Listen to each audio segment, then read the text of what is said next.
possivelmente você já deve ter ouvido frases assim: primeiro você coloca o pé e depois Deus colocará o chão. Você já ouviu isso daí? Você coloca o pé e Deus vai colocar o chão. Ou alguma frase assim: faça a sua parte que Deus vai fazer a dele. Vocês já ouviram frases assim? Será que a nossa fé, o conceito de fé realmente é um salto no escuro? É um salto rumo ao desconhecido?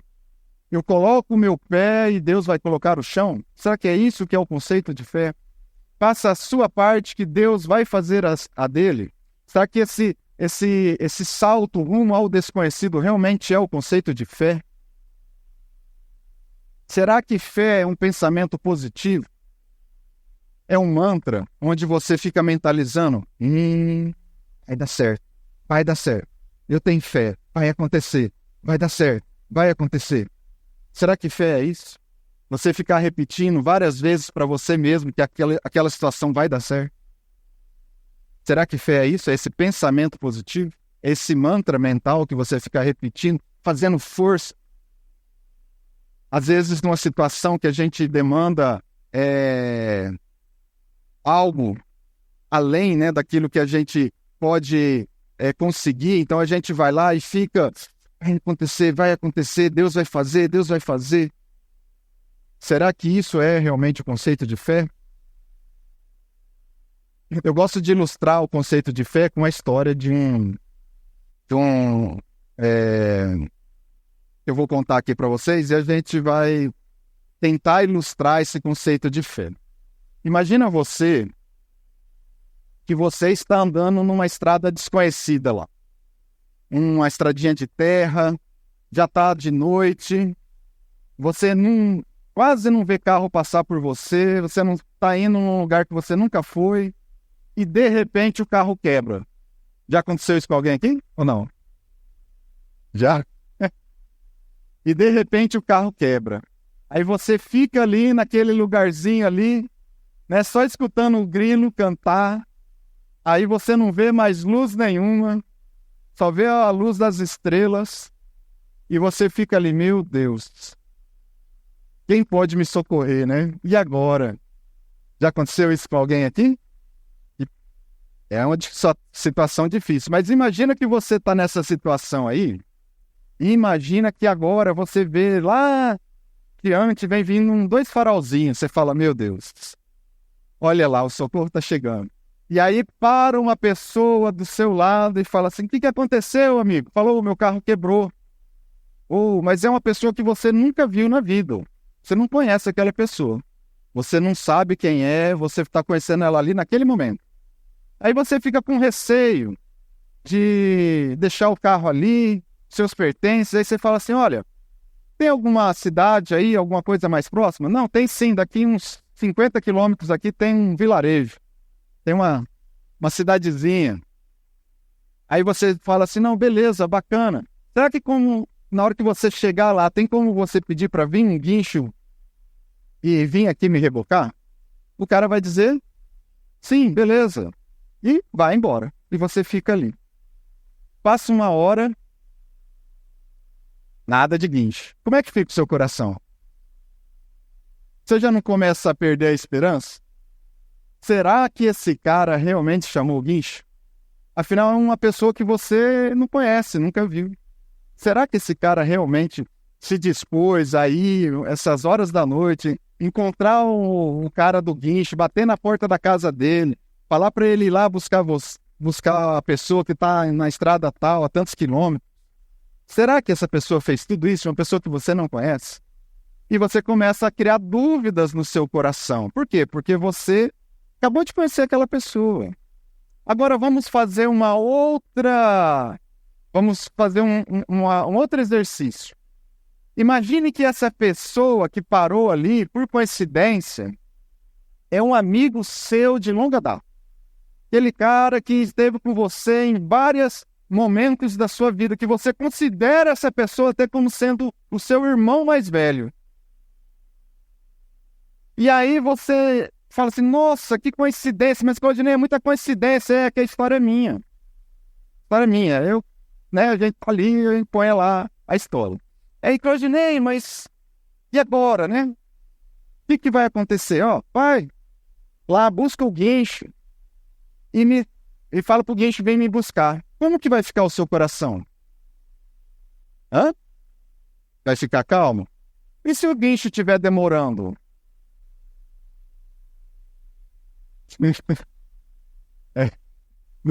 No caso, se for eu acho que é provável, né? Eu já tive essa situação dessa aí, o carro foi guinchado, na metade do caminho o guincho quebrou.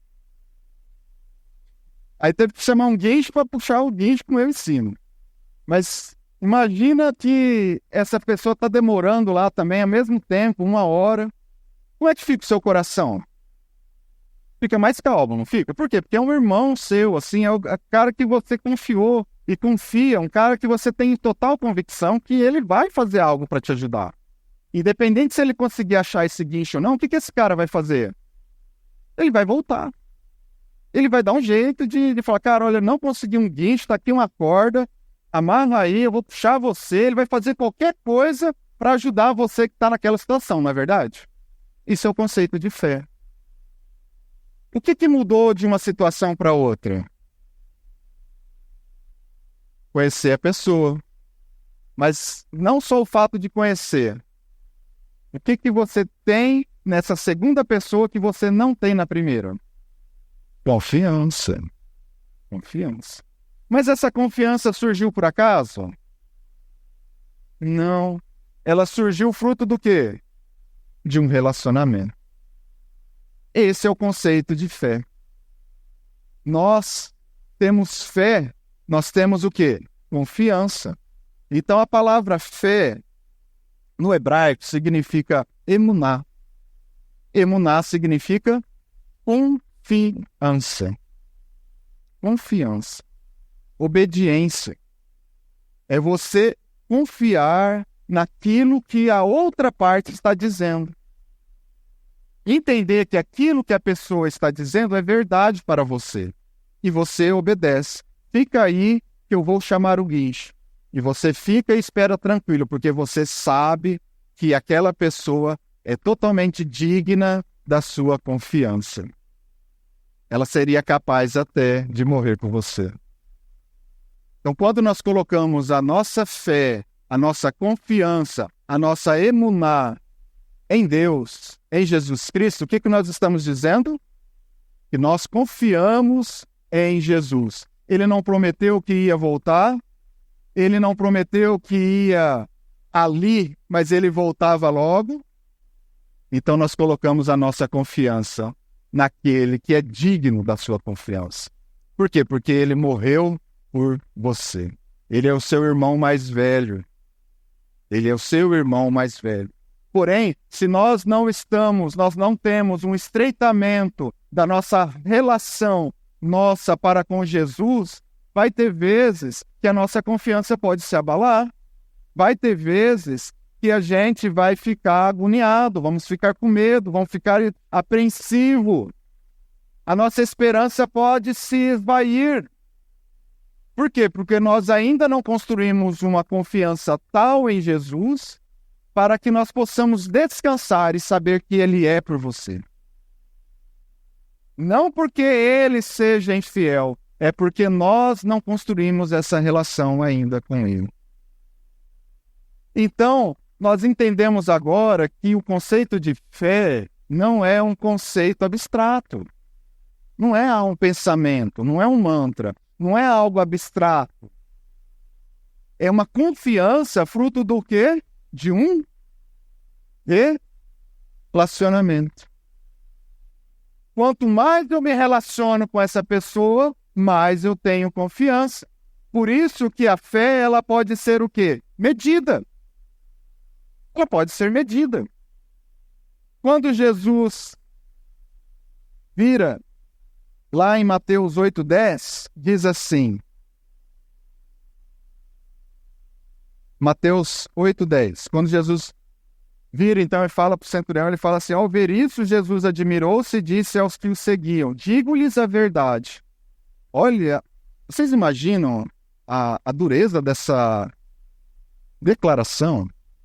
Porque quem estava com Jesus ali? Até os próprios apóstolos estavam ali. Pessoas que andavam próximas de Jesus. E Jesus emite essa palavra. Ele diz assim: não encontrei em Israel ninguém com tamanha fé.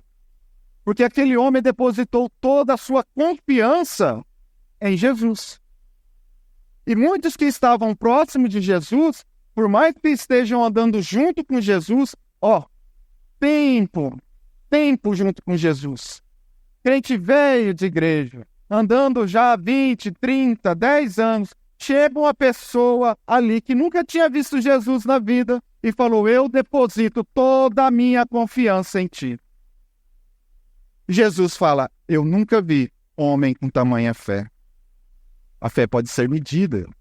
Em outra oportunidade, Mateus 17, 20, diz assim: ele respondeu: porque a fé que vocês têm é o quê? Pequena. Então a fé não é abstrata. Por quê? Porque ela pode ser medida. Se ela pode ser medida, ela não é um conceito abstrato, ela é concreta. Então diz assim: olha, a fé que vocês têm é pequena. Eu lhes asseguro, se vocês tiverem a fé do tamanho de um grão de mostarda, vocês já viram um grão de mostarda? É pequenininho. Poderão dizer a este monte: vá daqui para lá, e ele irá. Nada lhe será impossível. Então Fé não é um pensamento, não é você ficar falando: monte, sai daí, monte, sai daí, monte, sai daí. Problema, sai da minha vida. Sai problema. Não vai acontecer. Por quê? Porque é uma confiança que nós depositamos naquele que pode fazer. Você consegue tirar um monte de um lugar e colocar no outro? Bom, se você tiver muita maquinário, anos de trabalho, você pode até tirar o monte dali, como a gente já viu em alguns lugares fazendo. Mas aqui está dizendo que é Jesus que pode fazer isso. Porque você confiou a sua esperança, você depositou a sua confiança, a sua esperança naquele que pode fazer. E Jesus é poderoso para fazer isso por você. Jesus é poderoso para entrar e arrancar alguns montes da sua vida, para resolver aquele problema no seu casamento, para resolver aquele problema com o seu filho, para resolver aquela situação no seu trabalho. Jesus pode mover esses montes, essas dificuldades, esses obstáculos. Mas nós temos que depositar toda a nossa confiança nele.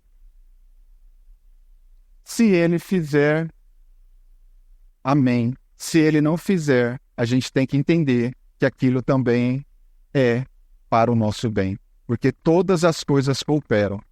Todas as coisas cooperam. Agora, eu pergunto para você, se a fé fosse algo abstrato, um pensamento, um mantra, ela poderia ser medida? Não. Então, amados, a fé é fruto de um relacionamento. O quanto você confia na outra pessoa. Vocês sabiam que crer e ter fé são coisas diferentes? Crer e ter fé são coisas diferentes. Eu creio, eu acredito. Por exemplo, eu falo para você: olha, você crê que o Zezinho existe? Sim, eu creio que o Zezinho existe. Mas você tem fé no Zezinho? Não sei, eu não conheço. Não tenho um relacionamento com ele a ponto de eu depositar a minha confiança no Zezinho. Mas eu sei que ele existe. Então, crer é algo, ter fé é outro. Está escrito lá em Tiago, Juliana, Isabela. Isa. Lá em Tiago 2,19, diz assim: você crê que existe um só Deus? Vocês creem? Quem crê aqui que existe um só Deus? Amém. Muito bem, muito bem. Mas até mesmo os demônios creem e temem. Mas o que os demônios não têm? Fé. Eles não depositam a fé deles em Deus. Eles se rebelaram contra Deus. Bom, então agora a gente já entendeu o conceito de fé, a diferença entre o que é fé e o que é crer. Agora, como que eu posso aumentar a minha fé? Diante daquilo que eu já expus, o que você acha que faz aumentar a sua fé? Já que a gente pôde falar que a fé é algo concreto, que ela pode ser medida, como que você acha que a sua fé pode ser aumentada? Eu escutei um sussurro. Relacionamento, Lucas. Relacionamento. Nós precisamos investir tempo de relacionamento com quem? Com Deus. Como que nós podemos nos relacionar com Deus? Através da sua palavra. Através do que também? Oração. Então, quanto mais nós investimos tempo em relacionamento com Deus, e quanto mais nós estamos dia a dia presentes com Deus, mais a nossa fé vai ser aumentada. Agora, cá para mim, cá para nós, você tem dedicado esse tempo de relacionamento para com Deus? Você tem tirado um tempo de relacionar com Deus durante a sua semana? Ou você só relaciona com Deus quando você vem na igreja e fica aqui das 19 às 21 horas? Durante a sua semana, amado, você tem tirado esse tempo de relacionamento com Deus? Então, de que maneira você acha que o seu relacionamento com Deus vai ser fortificado a ponto da sua fé aumentar? Não existe outra maneira, a não ser tempo de relacionamento com Deus. Quanto mais nós dedicamos tempo de relacionamento com Deus, mais a nossa fé ela é aumentada, fortificada, solidificada. Amém? Entendeu? É o povo do fundão aí. Amém? Amém. Olha, tem uma oração muito interessante e que essa oração ela fala certinho o conceito de fé pra gente. E é algo assim que a gente já ouviu falar, já com certeza você já ouviu essa oração. E essa oração é algo assim que vai trazer todo o conceito do que é fé, daquilo que eu acabei de falar. É a oração de Abacuque. Abacuque, ele começa o seu livro, tira aí uma... Olha que coisa boa já. Vamos fazer o seguinte? Vamos fazer um trato nós aqui? Vamos? Eu com vocês? Durante essa semana, vocês lerem o livro de Abacuque? O que vocês acham? Quem topa aí? Levanta a mão. Amém? Então vamos ler durante essa semana o livro de Abacuque. E eu gostaria muito que vocês pudessem comentar aquilo que vocês acharam do livro no grupo durante a semana. Lá para quarta, quinta-feira. Coloquem lá, o que você achou do livro? Então, quantos capítulos que tem o livro de Abacuque? 3 capítulos. Você lê assim numa tirada. Coisa de... É menos tempo do que você gasta na rede social, com certeza. Menos tempo. Então você vai lá, leia o livro de Abacuque e depois você vai falar para mim o que você achou desse livro. Coloca no grupo lá para a gente fazer uns comentários acerca do que você achou desse livro de Abacuque. São 3 capítulos e Abacuque começa, eu vou fazer um pequeno spoiler, mas Abacuque começa talvez não tão confiante em Deus como ele gostaria de ser. Ele começa até a questionar Deus. Mas no final, Abacuque traz uma oração fantástica. E a oração de Abacuque diz assim, lá em Abacuque, Isa, capítulo 3, do verso 17 ao 18, é uma oração fantástica de Abacuque, diz assim, mesmo não florescendo a figueira, e não havendo uvas na videiras, mesmo falhando a safra de azeitonas, não havendo produção de alimento nas lavouras, nem ovelhas no curral, nem bois nos estábulos, ainda assim eu exultarei no Senhor e me alegrei no Deus da minha salvação. Amém. Olha aqui, ele está depositando toda a esperança, toda a confiança, ele está colocando no Deus da minha salvação. Pode acabar tudo. Complicado isso, né? Às vezes a gente passa um mês meio apertadinho, no limite da emoção, cartão de crédito veio ali, né? Cartão de crédito, não sei se os irmãos sabem, mas ele chama gafanhoto, né? Para o crente. Aí chega a fatura do gafanhoto, você paga a fatura do gafanhoto, aí o mês passa apertado, né? E aí? Não dá aquela balada na nossa fé? E olha o que Abacuque está falando. Mesmo que não haja nenhuma provisão, mesmo assim eu exultarei no Deus da minha salvação. Amém. Glória a Deus por isso. Eu espero que eu e você, um dia, tenhamos um relacionamento tão íntimo com o nosso Senhor, a ponto da gente fazer esse tipo de oração. Mas não da boca para fora, de dentro do coração, sabe? Aquilo que você realmente acredita. Agora nós passamos para o conceito de arrependimento. Nós já tratamos o conceito de fé. Alguém ficou com alguma dúvida, amados, em relação ao que é fé?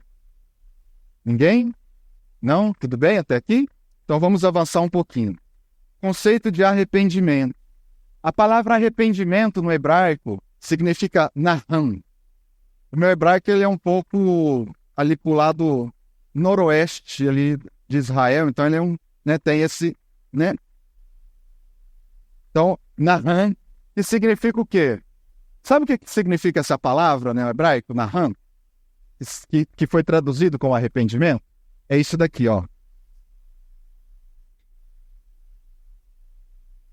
É um suspiro muito forte. Sabe quando você está triste? Sabe quando acontece algo que realmente te impacta? E aí você vê aquela situação e você faz assim, ó. Meu Deus. Isso é naham. É uma condição total de lamento, de tristeza. Você está muito triste por aquilo que aconteceu. Uma tristeza profunda, é um lamento profundo, é um suspiro profundo. Isso foi traduzido como arrependimento. Perde um pouquinho, né? A nossa palavra, a nossa língua às vezes não consegue traduzir tudo aquilo que significa a palavra hebraica. Por isso que é bom a gente rememorar alguns conceitos. Mas agora que você entendeu que arrependimento não significa apenas apenas uma mudança, ou você, por exemplo, você se arrependeu de não ter trazido a blusinha, porque está frio aqui na igreja, e você, eu esqueci a blusinha em casa, me arrependi de não ter trazido. Arrependimento na Bíblia, que significa essa palavra, é muito mais profundo que isso. É algo que traz a você uma grande tristeza, um grande lamento, um suspiro muito profundo. Só que não para por aí. Além de trazer esse tipo de sentimento à sua alma, ao seu coração, ao seu espírito, ele traz também uma mudança, um ato. Então gera um ato, é uma tristeza que gera um ato. Uma tristeza, um lamento que vai gerar um ato. Agora vocês conseguem entender um pouquinho aquilo que está escrito lá em Gênesis, Isa, no capítulo 6, do 5 ao 8. Vocês já ouviram essa passagem onde Deus se diz arrependido? Vocês lembram disso? Às vezes a gente tem algumas discussões teológicas falando assim, mas Deus pode ficar arrependido, mas ele não sabia que ia acontecer? Como que ele ficou arrependido de algo? Deus não é onisciente, onipotente? Como que Deus se arrepende de algo? É que agora vocês conseguem, porque a palavra arrependimento aí é essa palavra, né? Que é o quê? Profundo lamento. Profundo lamento, tristeza mesmo. Diz assim a palavra, olha, o Senhor viu que a perversidade do homem tinha aumentado na terra e que toda a inclinação dos pensamentos do seu coração era sempre e somente para o mal. Então o Senhor arrependeu-se. Naham. O Senhor suspirou profundamente. O Senhor teve um grande lamento, uma grande tristeza, um profundo lamento por isso. É como se Deus olhasse a que ponto que chegou a perversidade humana, ele olhasse para nós e ele fizesse assim.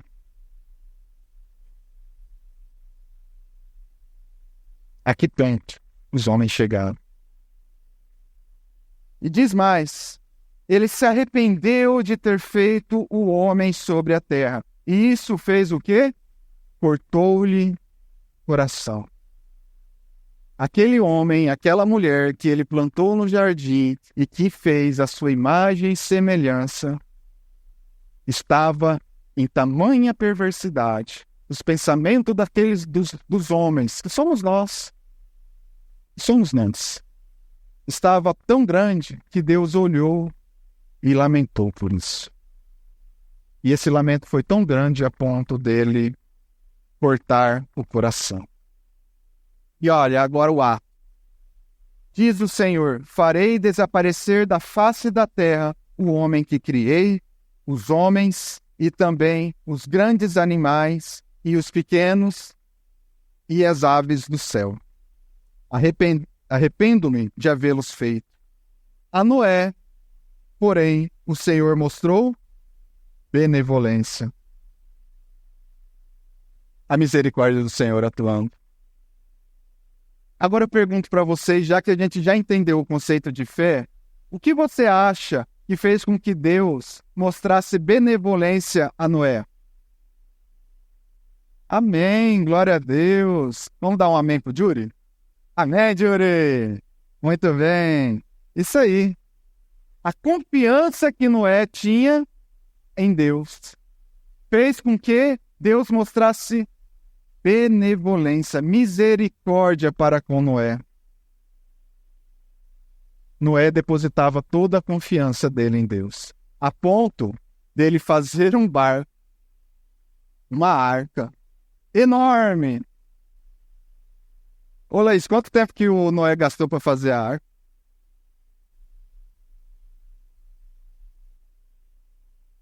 Em torno de 100 anos. Mais ou menos, depois vocês botam no Google aí, então. Eu lembrava, mas eu esqueci. Gastou um bocado de tempo para fazer uma arca num lugar que nunca tinha chovido, gente. Deus falou para ele, lembra que eu falei que o conceito de fé também significa obediência? Que é você depositar a verdade naquilo que foi falado? Noé depositou verdade naquilo que Deus falou. E mandou fazer ele uma arca e ele fez a arca. Mesmo num lugar que nunca tinha tido chuva. 120 anos? 120 anos trabalhando dia a dia, derrubando madeira, planeando esse negócio com sei que lá tipo de ferramenta, com certeza eram ferramentas manuais. Gente, você já serrou uma árvore com aquele negócio que faz fica de lá? Rapaz, dá um trabalho. E ele fez. Então, amados, nós temos noção de que às vezes dá trabalho. Dá trabalho. Algumas coisas que o Senhor passa para que nós possamos fazer, dá trabalho. Mas o que isso resulta? Na benevolência do nosso Senhor para com a nossa vida. Então, amados, o arrependimento, ele realmente é um dos atos mais importantes da vida cristã. Tanto é importante que a primeira chamada de Jesus no seu ministério era o quê? Arrependei-vos, pois é chegado o reino de Deus. Então, o arrependimento é algo tão importante na vida cristã e ele não é apenas um ato onde você se arrepende naquele dia que você aceitou Jesus Cristo como seu Senhor e Salvador. Ele é algo constante na nossa vida. Nós temos que ter uma vida de arrependimento e uma vida de fé. Naquele slide que eu coloquei aqui, parece que a gente já passou por essa fase e vamos avançar para a fase posterior, né? Mas não é assim, isso daqui é só de uma maneira didática. O arrependimento e fé é algo que está sempre conosco. Nós sempre somos chamados ao arrependimento e esse arrependimento resulta em fé. A fé resulta em arrependimento e o arrependimento resulta em fé. Por isso que eles são ali intrinsecamente relacionados. Quanto mais eu me arrependo, mais fé. Quanto mais fé, mais eu me arrependo. Amém? Agora eu pergunto para você, que tipo de arrependimento nos leva à salvação? Quais são as exigências de um arrependimento salvífico, um arrependimento que leva à salvação. Como eu disse, arrependimento não é simplesmente você ter uma mudança de ideia e, poxa, devia ter ido por esse caminho ao invés de ter ido por esse. Não, isso é um arrependimento, tudo bem. Mas que tipo de arrependimento leva você à salvação? Quais são as ajuda eu aí. Exigências. Eu preciso fazer treinamentos, né? Exigência. Que tipos de exigências o arrependimento salvífico deve ter? Palavra difícil, hein? Vamos lá. Salmos 51, do 1 ao 9, Davi se mostrou profundamente arrependido. Por quê? Quem lembra da situação? Quem que ele olhou que ele não deveria ficar olhando? É essa mesmo, irmão. Perigo, né? Perigo. Às vezes a gente se coloca em cada posição de perigo, né? Sabia que Davi se colocou? Davi estava lá fazendo o quê? Tinha tanto lugar para Davi ficar pensando, tanto lugar para Davi ficar refletindo. Aonde que Davi gostava de ficar? No terraço do palácio. Você sabe por quê? Porque do terraço do palácio, ele conseguia enxergar aonde era a... Eu esqueci o nome. Como é que é a palavra? Tantos. Tá difícil, né, irmão? Eu tomei remédio para memória, mas nenhum remédio resolveu, você acredita? Eu terminei, deu 30 dias, eu tomei remédio, cheguei no médico, o médico falou assim, e aí?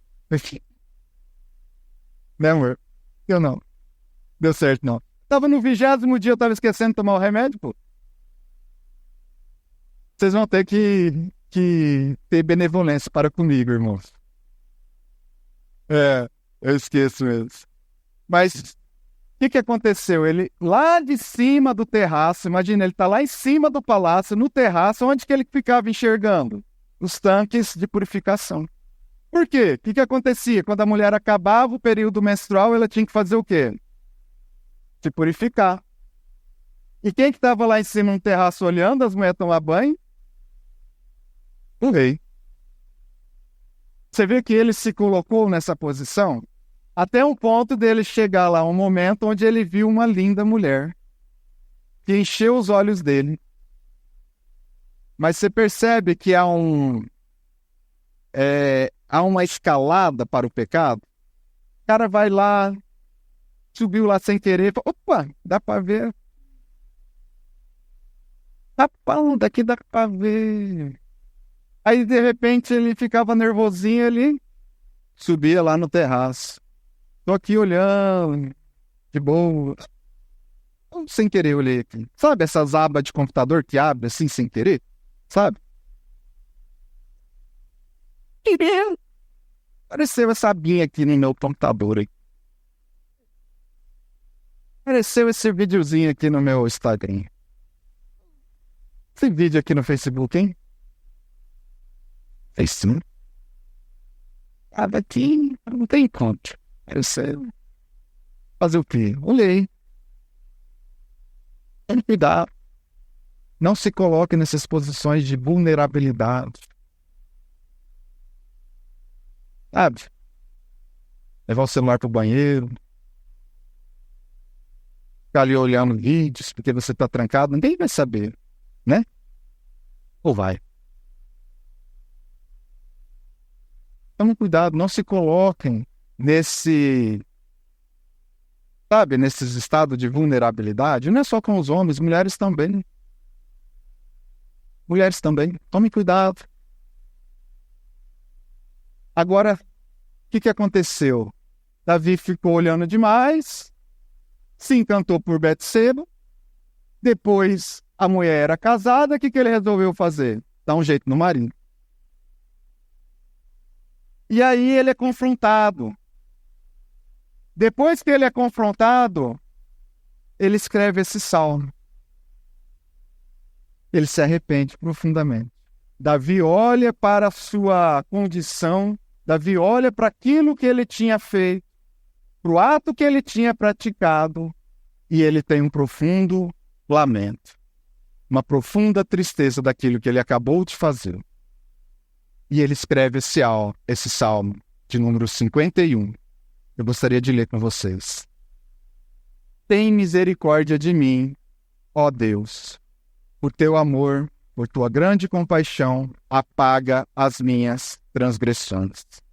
Lava-me de toda a minha culpa e purifica-me do meu pecado, pois eu mesmo reconheço as minhas transgressões e o meu pecado sempre me persegue. Contra ti, só contra ti pequei e fiz o que tu reprovas, de modo que é justa a tua sentença, e tens razão em condenar-me. Sei que sou pecador, desde que nasci, sim, desde que me concebeu minha mãe. Sei que desejas a verdade no íntimo, e no coração me ensinas a sabedoria. Purifica-me com hisopo, e ficarei puro. Lava-me, e mais branco do que a neve serei. Faze-me ouvir de novo júbilo e alegria, e os ossos que esmagaste exultarão. Esconde o rosto dos meus pecados e apaga todas as minhas iniquidades. Davi, nesse salmo, ele entende que ele precisa se submeter a Deus. Então, todo o arrependimento exige de você uma submissão a Deus. É Deus, eu me submeto. Tem misericórdia de mim, ó Deus. Ele se colocou debaixo da misericórdia de Deus. Todo arrependimento. Você pecou? Ok, somos pecadores. O Senhor Jesus Cristo morreu pelos seus pecados. Arrependa-se. Submeta-se a Deus. Tenha misericórdia de mim. O seu pecado tem trazido tristeza para você? Ou você ainda está naquele gozo do pecado? Ou ele está trazendo tristeza para você? Todo arrependimento genuíno exige uma submissão a Deus. Segundo, todo arrependimento genuíno exige uma admissão de culpa. Contra ti eu pequei. Davi podia ter jogado o pecado na conta de outro. Davi podia ter se feito de bobo. Ah, Senhor, estava tanto problema na cabeça, né? Tanta situação. Foi. Não, Davi não terceirizou o problema. Davi não se fingiu de bobo. Ele falou o seguinte: contra ti e somente contra ti eu pequei. Davi bateu no peito e reconheceu a culpa. Davi podia ter jogado a culpa em outro. Davi podia ter falado, não, eu sou inocente. O cara foi lá para a guerra lá. Eu sou inocente. Será que nós será que nós podemos nos justificar diante de Deus? Será que nós podemos nos justificar diante do justo juiz? Nós podemos dar uma desculpa para nossa esposa. Nós podemos dar uma desculpa para os nossos filhos. Nós podemos dar uma desculpa para o marido. Mas para Deus, não. Deus é justo juiz. Não tem jeito. Não tem jeito. Cabe a nós apenas admitir a nossa culpa. E por último, amados, eu vou chamar já o Ministério de Louvor. Todo arrependimento genuíno exige um reconhecimento de ser um pecador e a necessidade de um Salvador. Todo arrependimento genuíno exige de você que você reconheça a sua condição pecadora e reconheça que você precisa de um Salvador. Você não consegue se salvar sozinho. Você não vai dar conta, amados. Olha aqui para mim, ó. Presta atenção em mim agora, neste momento. Você não vai conseguir sair do seu pecado sozinho. Você não vai conseguir sair do seu pecado pela sua própria força. Não vai. Se você está tentando, pare de tentar. Pela sua própria força, você não vai conseguir. Você carece da ação poderosa do Espírito Santo na sua vida. Você carece que haja um purificar o sangue de Cristo em seu espírito.